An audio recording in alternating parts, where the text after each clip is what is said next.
had that dream again.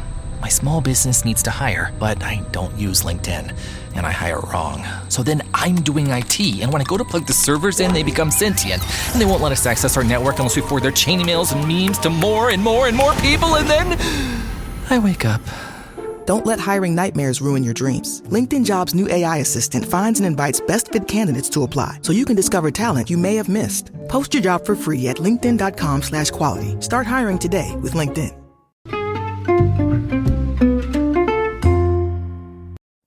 Hi, everybody, and welcome to the Dr. Psych Mom Show. Today, I'm going to talk about work, hobbies, friends, which is the avoidant mantra. And so many people date avoidant attachment individuals, and they end up wasting a lot of time or even getting divorced from these people. And they say, oh, I didn't see any red flags. Well, there were a lot of red flags. And today we will talk about this mantra, work, hobbies, friends, as soon as I tell you to subscribe. My most recent subscriber episode was being with an avoidant is like eating fake food, and you will definitely like that one if you like this one. And I do a lot about avoidant attachment because a lot of the people that come into therapy are preoccupied attachment, right? And so while, of course, you have to work on yourself if you have preoccupied or anxious attachment, you also have to stop picking people that keep exacerbating this and who don't really want to hang out with you because it's going to make you feel worse, obviously, and it's going to amplify your anxious attachment.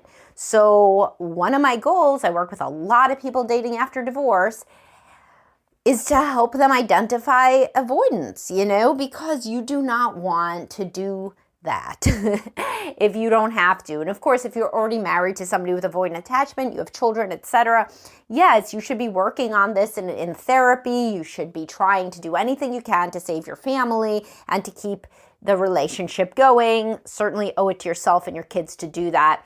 But, and a lot of people with avoidant attachment can, with enough stress of, the marriage not working and you being upset all the time and not wanting to lose their family, they can change. Will they ever be not avoidant attachment? It depends on the person. I mean, if they're really motivated to change, then sure.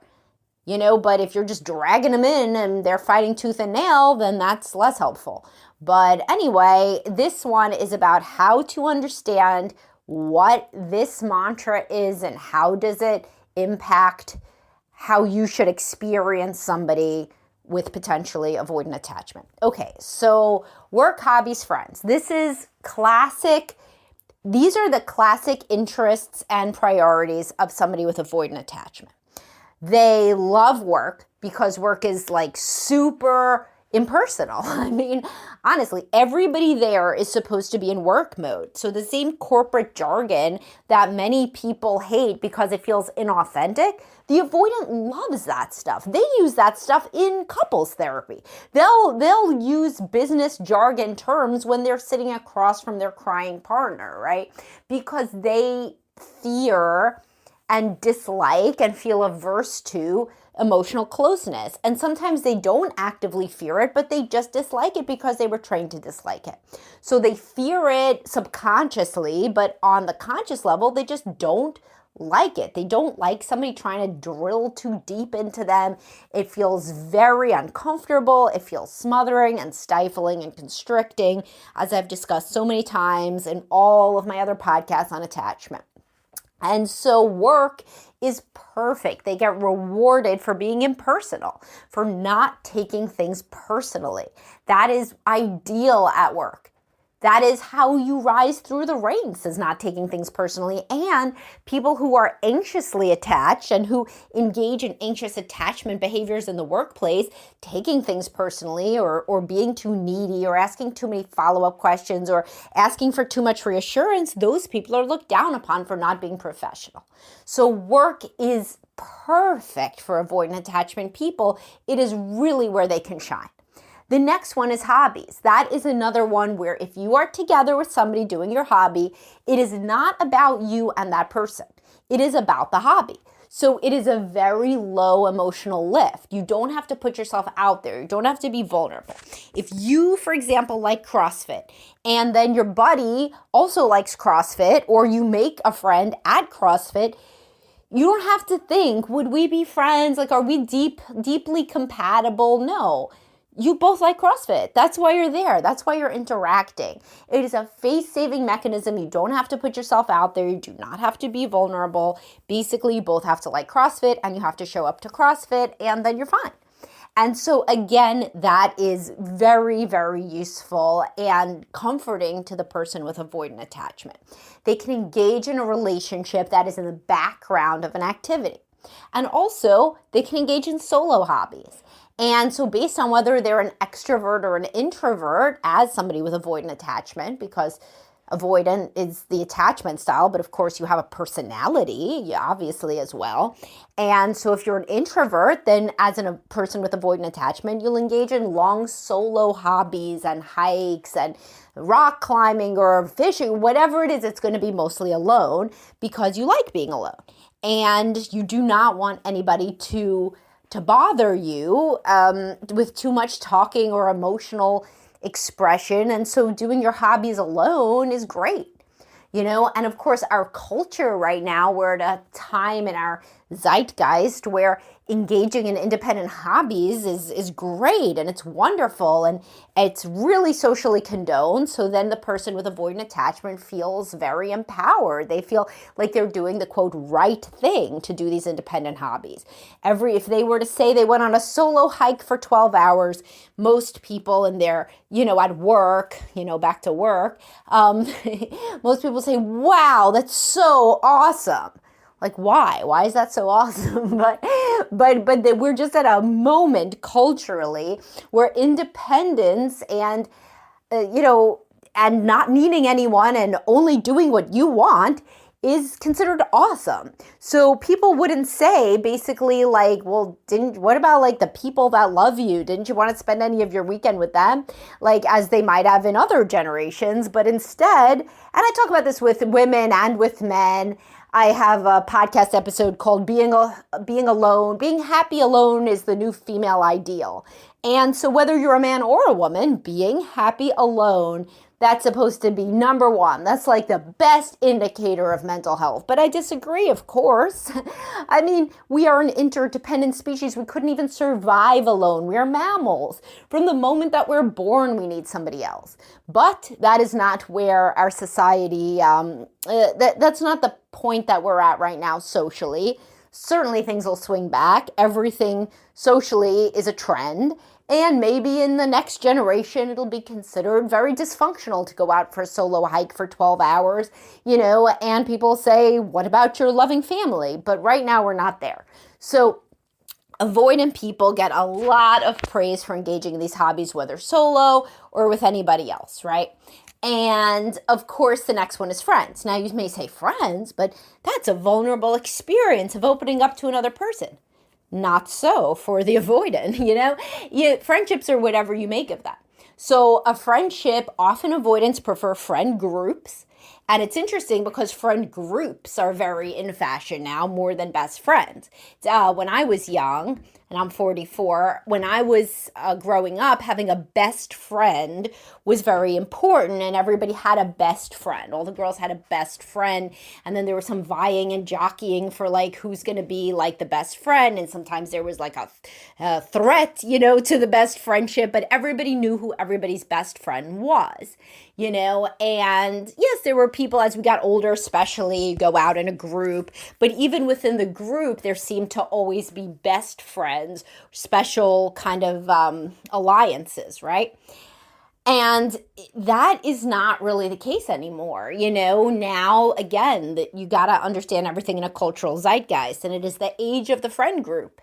And the idea of having like one best friend, it's almost feels a little bit wrong or off. Like, why wouldn't we include the whole friend group? Why, like group chat? It used to be one person would talk to another person on the phone. I was like probably 12 when they came out with three-way calling, right? But before that, and if you look at older TV, it's one woman calling her best friend on the phone, Then maybe she talks to another girlfriend, but it was always this one-on-one interaction on the phone. And being on the phone was a big part of hanging out. And because, that's what there was. There wasn't the group chat. There wasn't texting. There wasn't any of that. But now the idea of the group chat is big, and that is the preferred modality for the avoidant. The avoidant is living the dream now. This is the cultural era of the avoidant. And so the group chat, you don't go too deep on it. When the whole group hangs out, how could you possibly be talking about very vulnerable topics? You don't, usually. You talk about kind of things everybody has in common, or one person takes the stage if they're a better storyteller or more funny or whatever. And the point is that this really has replaced that one-on-one deep best friendship thing, at least for now. And I'm sure the tide will turn at some point. And so between work, hobbies, and friends, the avoidant never has to be alone if they don't want to be, if they're extroverted. And if they do like to be alone, then they could pick more solo work, more solo hobbies, and not engage with as many friends. And then, of course, if you're dating post-divorce, a lot of people add their children into the mix. So the avoidant will engage with the children because they're a good person, usually, as most people are. And they love their kids, so they prioritize their kids. Okay, cool. So then where does the partner come in, you may be asking? Well, who the hell knows? I mean, the avoidants always have okay, so here's how I'm going to do it. I'm not going to introduce my new partner to the kids for I think 18 months to 2.5 years. That seems right. And then but for right now, I could only see them 2 Saturdays a month, which is good. And maybe a Wednesday during the week if my class doesn't meet that night. There are always these crazy, these involved sorts of long rollouts and there's a lot of wrangling the person into the certain Tetris slot because they don't want to give up on the other things of the work, hobbies, friends. So somebody with anxious attachment, somebody with secure attachment is going to grow tired of it, right? And no harm, no foul. Oh, you could only see me 10 days from now. Well, I don't, it doesn't seem like you got time for me. But somebody with avoidant attachment, if they hear I can only see you every 10 days, their self-esteem is low. So then they're going to say, oh my God, this reminds me, they won't say it, but I'm just, for dramatic effect. Oh, this subconsciously reminds me of my rejecting parent that I could only get them to pay attention to me every 10 days, pretty much, same schedule. And so then I'm going to really get in with them, and when I have those 10, every 10-day visits, I'm going to be on my A game and I'm going to be as romantic and loving and understanding as possible. And I'll never push them or pressure them to spend more time with me because after all, they probably are healthier than I am. God knows they don't obsess about the relationship. But if I was more worthy, then only then they would focus on me. And then I would see them every 5 days or maybe even every 4, this type of stuff. So the anxious attachment person sees this work, hobbies, friends / kids mantra and they think, oh, let me try to prove myself worthy and change this person in a way that I can never change my parent whose attention was difficult to get as well. And this is called imago theory. And I've discussed attachment and how the link between your primary caregivers and their relationship with you impacts how you are with later relationships. You could just listen to my entire playlist, Dr. Psych Mom on Attachment.